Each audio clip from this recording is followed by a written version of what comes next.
के साथे मंच पर खुद एगो बबुआ आ गई बड़े आ ही रोवे लगल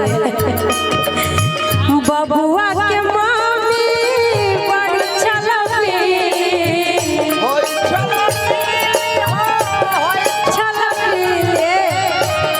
बबुआ के मम्मी है छलबीली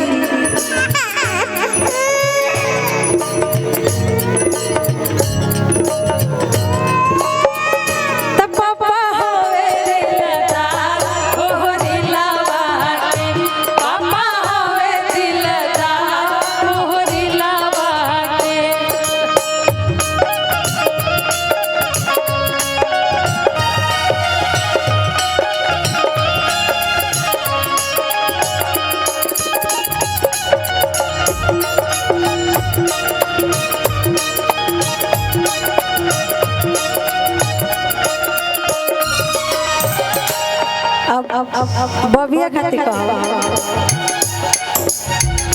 बबिया के दादी बड़ा की रस्सी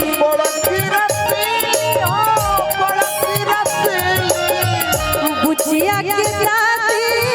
बड़ा की रस्सी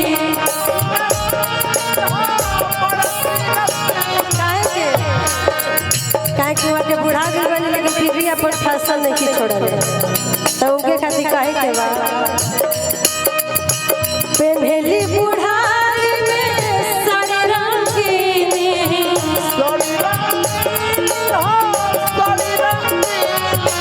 बीच बीच में माइक छोड़ देता बीच बीच में माइक छोड़ देता बबुआ के दादी बड़ी छलबीली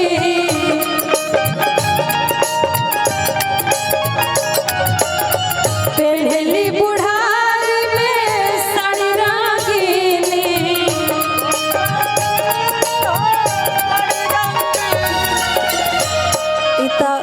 बबुआ के दादी ऐसा बड़ी कि बुढ़ारी में भी साड़ी रंगीनी पहनतनी अतना उनका फैशन बा आ बबुआ के दादा कैसन बड़े खैर विशेष तो हम जानत नहीं की लेकिन काहे के बा कि दादा होवे रंगदार हो लीलावा के बाबा होवे रंगदार हो लीलावा के सर पे काले काले बाल हो लीलावा के सर पे काले काले बाल हो लीलावा के सर पे काले काले बाल हो लीलावा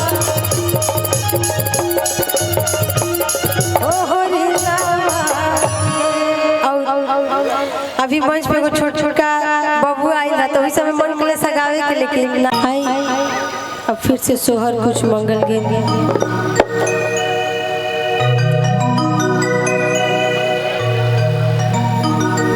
चलिए अवंदी बाबा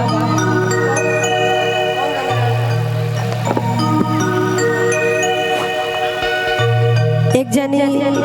अपना ननद से कैसे अपन मन के बात बताओ तरी आ जब जाना तरी उनका घर खुशहाली आए वाला बा तो कैसे कह तरी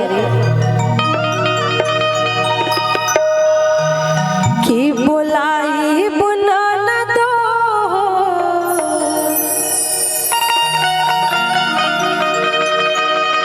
बोलाई बुनाना दो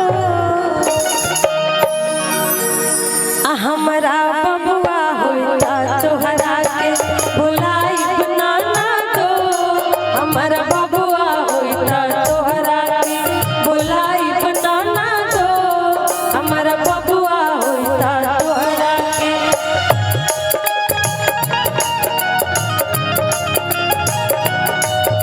बोलाई बनाना दो बोलाई बनाना दो हमरा बबुआ होता तोहरा के बोलाई बनाना दो हमरा बबुआ होता तोहरा के बोलाई बनाना दो हमरा बबुआ होता तोहरा के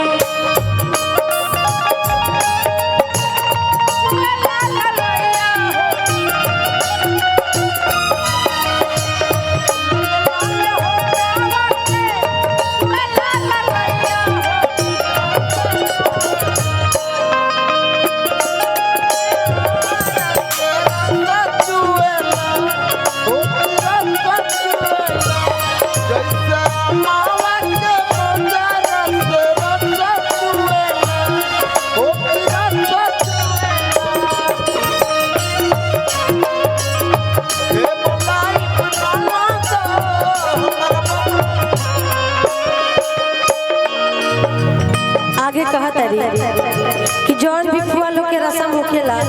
सौर लिपाई में काजर पराई में ई सब रस्म में तहार जौन मांगना हो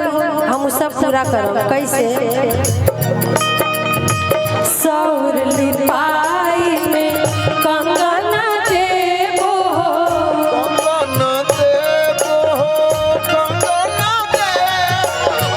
सौर लिपाई में कंगना देबो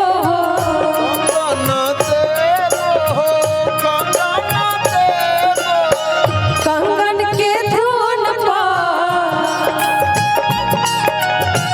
कंगन के धुन पर नचाइब नाना दो कि कंगन के धुन पर नचाइब नाना दो। आ कभी से हम जब से तब से देखते हैं बॉबी मंच पे बड़ी तो इनके खातिर कह कि हमारा बेटी होइता तोहरा के बुलाइब नाना दो हमारा बेटी होइता तोहरा के बुलाइब नाना दो हमारा बेटी होइता तोहरा के।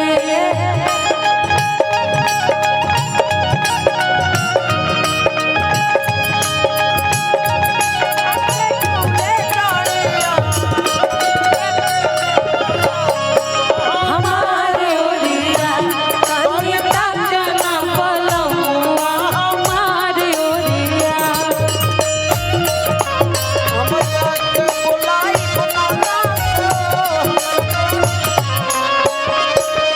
और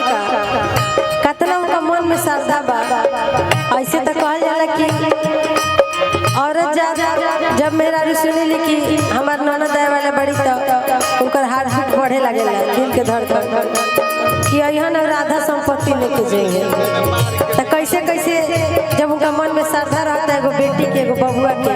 तो कैसे अपना ननद से कहता है